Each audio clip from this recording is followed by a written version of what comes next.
Hey, Futurist, Jim Carroll from the Virtual Broadcast Studio. I haven't been down here a lot recently. I've been out doing in-person events. I've got a whole bunch of other in-person events coming up. I'm going to be in Zurich in October. I'm going to be in London in September. Going to be in Buffalo, New York next month with a major food company. Talk about consumer trends and post-pandemic behavior and how has our world shifted with the acceleration gap. And folks are really trying to understand where do we go in the next phase of the global economy? So a lot of demand for a futurist right now. And so kind of a little bit melancholy for me because I've built this virtual broadcast studio down here in my basement. This is where I'm coming from right now with all these lights, all this gear. But what's really cool is I actually go live in about an hour for a virtual event for NS1. This is the high-tech firm. These are the folks actually domain name servers and a lot of infrastructure that supports the internet. Look at these folks have been around forever. I wrote them into my books going way back in 93, 94 in the olden days. And what I'm talking about in this case, it can be a heck of a keynote, is what has happened with the pandemic? How has business shifted? But more so along the lines of where do we go in the next economy as we build this big global complicated machine?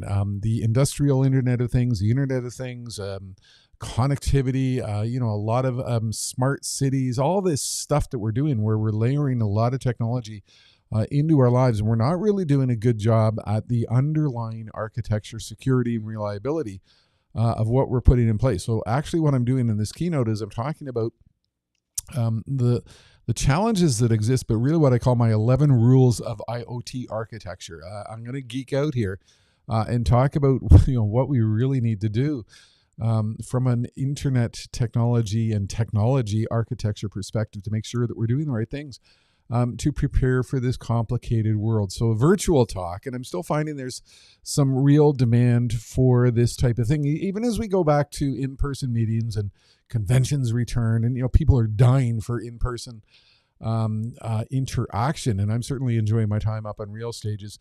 There's also still a crushing real need for really fast insight. Look, the economy is a lot faster than it was pre-COVID. Trends are happening faster. Disruption is happening faster. Everything's faster. I've got a whole series of videos where I talk about that. And what I'm finding with my client base is they're sitting back and saying, okay, well, we're going to have you in for a keynote. We're going to talk about what we need to do as an organization to align to this new reality. And we want you to set the stage with the trends and innovation concepts and disruptive issues that are challenging our future. But we don't want to stop there. We want to revisit the issue with you. We think we need to bring our team together, every 2 months, every 4 months, every 6 months, for sort of a refresher to update our team on what's going on and how is our world shifting, and are we doing a good job at aligning to this new era of acceleration. So I've been toying with the idea for quite some time, and a lot of it is based on the fact that I put so much into building my own infrastructure here in this virtual broadcast studio, toying with the idea of what I call Futurist in residence. And here's what it is. And I actually was working with one client. We were very close to signing the contract to go forward, where I'd come in and I'd do the keynote, and then every 2 months I would come in and revisit with the team from my virtual broadcast studio. It died at the last minute because the CEO decided that he wanted to be the one to do the kicking, the opening session. Didn't go ahead, but it really, it launched the idea of Futurist in residence. And here's what it will involve. I come in, do a keynote. I do the type of thing I've been doing with, global organizations around the world, where I'm setting the stage as some sort of corporate offsite event. But then I will get together every 2 months with that leadership team via Zoom from my virtual broadcast studio, from this sophisticated setup, to revisit with them. What have they learned from what I was talking about? What leadership lessons did they apply? What innovation barriers did they encounter? What new disruptive trends have they seen come about?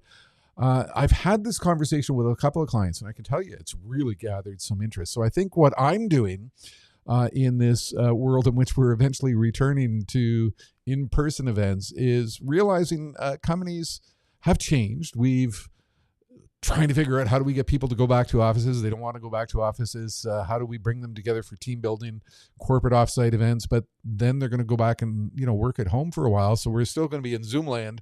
At the same time, we're in real land. How do we combine the real world and virtual world for the delivery of critical trends insights? So you want to watch what I'm up to here. My concept is I'm calling it Futurist in Residence, where organizations will book me for that corporate offsite event. And then I'm going to, zoom in with them from the virtual broadcast studio to share with them and interact and have discussions on what we learned. This is all a part of my big theory of where I've been. Look, the book that I wrote during COVID, Now What? Reinvention and the Role of Optimism in Finding Your New Future. I've always been all about innovating, trying new ideas, doing new things, exploring new concepts. And I'm really excited by the potential for this Futurist in Residence concept, just based on a couple of initial conversations and the fact that this almost went ahead with one major client only to go off the rails for a crazy reason. I really think there is something that is going to unfold here, because organizations need to learn to respond faster, understand trends faster, revisit those trends faster. And it's not just that. Industry surveys are showing that people don't just want to go to a corporate offsite or an association conference and have the delivery of knowledge in there. They want follow-up. They want to know more. They want to interact after this session. All the event industry surveys are showing the same type of thing. Some sort of weird new mix of in-person, hybrid, virtual, who knows what. I'm going to call it Futurist in Residence. I'm working on a page that is pulling it together, and it's going to happen from here. So it should be a lot of fun. But, aside from that, let's get back to this slide. Where are we? I'm going to be hitting the virtual broadcast studio stage here in about an hour for a 55-minute talk on the future. How has our future shifted with COVID? What can we expect? What do we need to do going forward?